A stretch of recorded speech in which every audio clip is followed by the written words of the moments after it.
October 7th, the day when Israel faced the gravest attack on its soil by Hamas, where more than 250 people were taken hostages and 1,200 were killed. The Al-Qassam brigades, the military wing of Hamas, paraglided and launched attack on people gathered at Supernova Sukkot gathering, an open-air music festival during a Jewish holiday near Kibbutz Reim.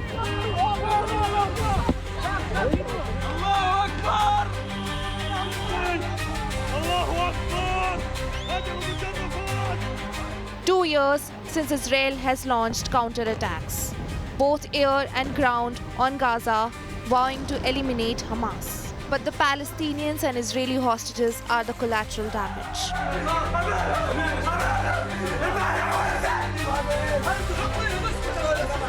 Ceasefire agreements were violated.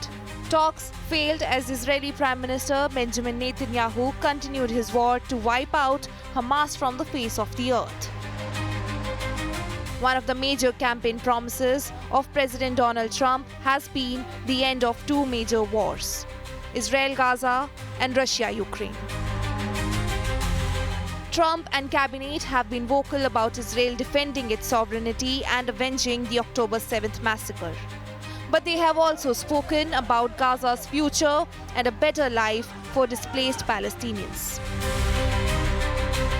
As direct talks between Hamas and Israel enters the second day in Egypt's Sharm el-Sheikh, President Trump is optimistic that deal will be done soon. He also rubbished a report by Axios, which said that Trump, during a phone call, asked Prime Minister Netanyahu not to be negative.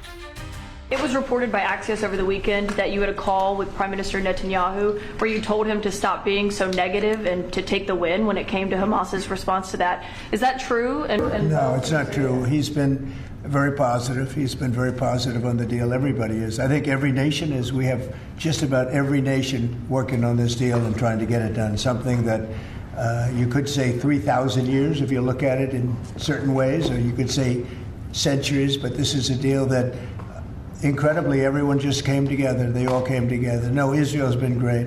They've all been good, Caitlin.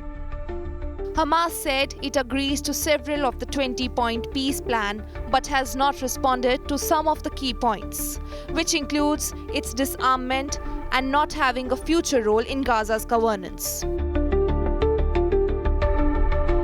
As the world mourns the ghastly attack and leaders remember it, families of hostages and the dead await for the return of the remaining 48, believed to be alive.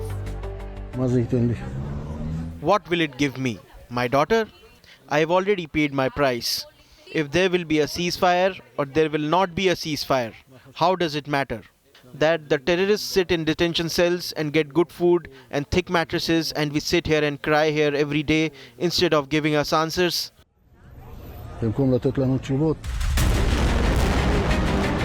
One of the demands that Hamas has put forth is that bombardment in Gaza should stop. But as talks for peace is ongoing, a series of blasts shook Gaza with thick columns of smoke rose over the Palestinian enclave.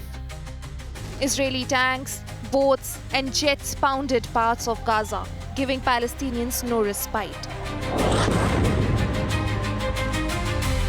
Meanwhile, many in Israel have questioned Netanyahu's military offensive against Palestinian civilians.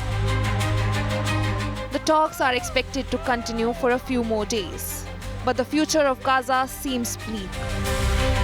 Will peace return, and will the displaced Palestinians find their way back home?